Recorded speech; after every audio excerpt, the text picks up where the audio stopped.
बिहार की राजनीति में बांकीपुर विधानसभा उपचुनाव अचानक सबसे बड़ी लड़ाई बनती नजर आ रही है। वजह सिर्फ एक सीट नहीं बल्कि उन चेहरों की प्रतिष्ठा है जिनकी साख इस मुकाबले से जुड़ गई है। जन स्वराज पार्टी के संस्थापक प्रशांत किशोर पहली बार खुद चुनावी मैदान में उतर सकते हैं। अगर ऐसा होता है तो उनकी एंट्री सीधे भाजपा के सबसे मजबूत गढ़ में होगी। बांकीपुर सीट भाजपा के राष्ट्रीय अध्यक्ष नितिन नवीन के राज्यसभा सदस्य चुने जाने के बाद खाली हुई है, जिस पर 30 जुलाई को मतदान होना है। ऐसे में यह उपचुनाव सामान्य चुनाव नहीं बल्कि बिहार की राजनीति का बड़ा शक्ति परीक्षण माना जा रहा है।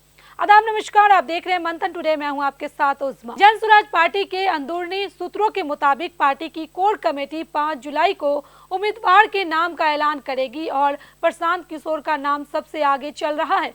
नवंबर 2025 के विधानसभा चुनाव में जन स्वराज ने 238 सीटों पर उम्मीदवार उतारे थे, लेकिन एक भी सीट जीतने में सफल नहीं हुई। करीब 3.4% वोट शेयर हासिल करने वाली पार्टी अब इस उपचुनाव को अपनी राजनीतिक पहचान बदलने का सुनहरा मौका मान रही है। अगर प्रशांत किशोर जीत दर्ज करते हैं तो यह जन स्वराज की पहली विधानसभा जीत होगी और बिहार की राजनीति में उनकी पार्टी को नई ताकत मिल सकती है।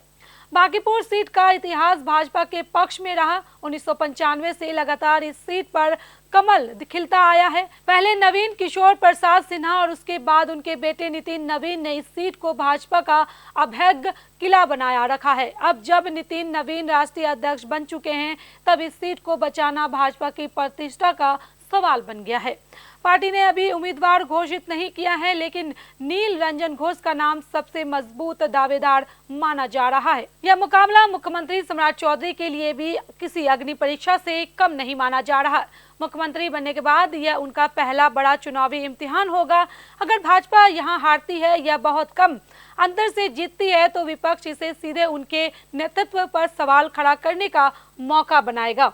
भाजपा के लिए यह संदेश देना भी जरूरी है कि पटना के शहरी मतदाता, व्यापारी वर्ग और प्रभावशाली कायस्थ समाज अभी भी उनके साथ मजबूती से खड़ा है। दूसरी तरफ प्रशांत किशोर इस चुनाव को केवल एक सीट का मुकाबला नहीं मान रहे। उन्होंने इसे मुख्यमंत्री सम्राट चौधरी के नेतृत्व पर जनमत संग्रह बताया है। कई वर्षों तक पूरे बिहार में पदयात्रा कर संगठन खड़ा करने वाले प्रशांत किशोर अब पहली बार अपनी राजनीतिक ताकत को सीधे वोट में बदलने की चुनौती का सामना करेंगे। ग्रामीण इलाकों में सक्रिय रहने के बाद वह उन्हें पटना के पारंपरिक भाजपा समर्थक शहरी मतदाताओं का भरोसा जीतना होगा, जो उनके लिए सबसे कठिन परीक्षा साबित हो सकती है। उधर महागठबंधन और राष्ट्रीय जनता दल ने भी अभी तक अपने उम्मीदवार का ऐलान नहीं किया है, लेकिन माना जा रहा है कि वे भाजपा और जन स्वराज के बीच होने वाली सीधी टक्कर का पूरा फायदा उठाने की कोशिश करेंगे। साफ है कि बांकीपुर का यह उपचुनाव सिर्फ एक विधानसभा सीट का चुनाव नहीं रहेगा। यहाँ भाजपा अपनी साख बचाने उतरेगी। प्रशांत किशोर अपने राजनीतिक भविष्य की सबसे बड़ी बाजी खेलेंगे और विपक्ष सत्ता पक्ष को घेरने का हर दांव चलेगा। अब सबकी नजर 30 जुलाई पर टिकी है, क्योंकि बांकीपुर का फैसला बिहार की राजनीति का अगला बड़ा संदेश तय कर सकता है। चलिए फिलहाल इस खबर में बस इतना ही। बिहार की ऐसी राजनीतिक खबरों के लिए बने रहे मंथन टुडे के साथ ही हमारे चैनल को लाइक करें, सब्सक्राइब करें, फॉलो करें और निष्पक्ष पत्रकारिता देखना है तो देखते रहे मंथन टुडे। बहुत बहुत शुक्रिया।